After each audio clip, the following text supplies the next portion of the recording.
right now, it's not going to make any dent to the overall iPhone 6 sales. As soon as it's able to be sold at the retail, to China Mobile, etc., there's very high demand right now. I mean, there's pent-up demand for the larger screen size. The 4.7 and the 5.5 are clearly something that Apple lacked previously, and this, the early sales to get them to the country before they can sell it, it's not going to make a major impact to initial sales in the country. Well, Brad, when you look at the price of the iPhone 6 and 6s, unlocked, it goes from between $988 to about $1,400 US. The question is, will Apple be able to keep these margins at this level, or will people just pretty much pay anything, as we're seeing in China, for these iPhones? That's the million-dollar question, and I love that question because that's the concern that I think many investors have over the next few years.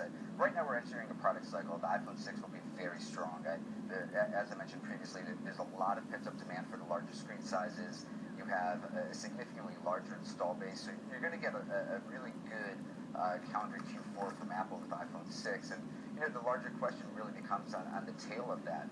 After the first few quarters of iPhone 6 replacement cycle, what does happen? Because you do have the likes of Coolpad, Xiaomi, Huawei, ZTE that are offering phones significantly cheaper at a lot lower margin, and that's the biggest question for Apple, given the majority of the profitability comes from the iPhone.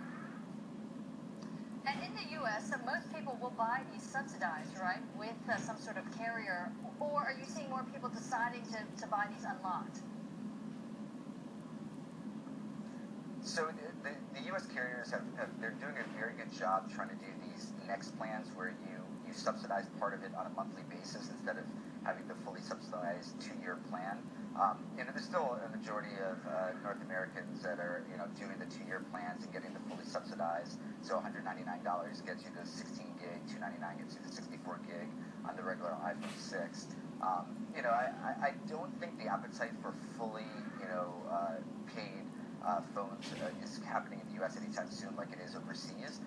But the carriers, it makes more sense for them not to subsidize. The subsidies are a major question, especially as you go overseas and in the likes of China. What's the subsidy going to be?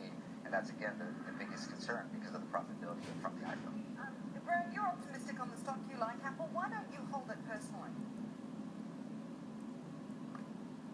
Yeah, I think there's an opportunity in an intermediate basis. I think right now we've already got to a price where the risk reward going into the end of the year makes sense. But I think on a longer term basis, as I mentioned, my concern is really on the margins from the iPhone. And the thing that I like here in the near term, you do have the product cycle on iPhone 6, and then you have the watch coming in Q1, and that's something that I'm paying a lot of attention to, along with Apple Pay. And if they can just get 20% of the install base of iPhones for the watch, we're talking very big numbers. We're talking 60 million plus units if that actually happens. And the part of profitability, there's going to be very high margins on the watch at the $399 price point. And then on Apple Pay, given the transactions, if they are successful there, which I believe they will be successful on Apple Pay, that can offer another boost of profitability. On large cap tech, it does offer probably 15-20% return here in the next six months plus or minus. But there are other large cap tech names that I think do have more upside.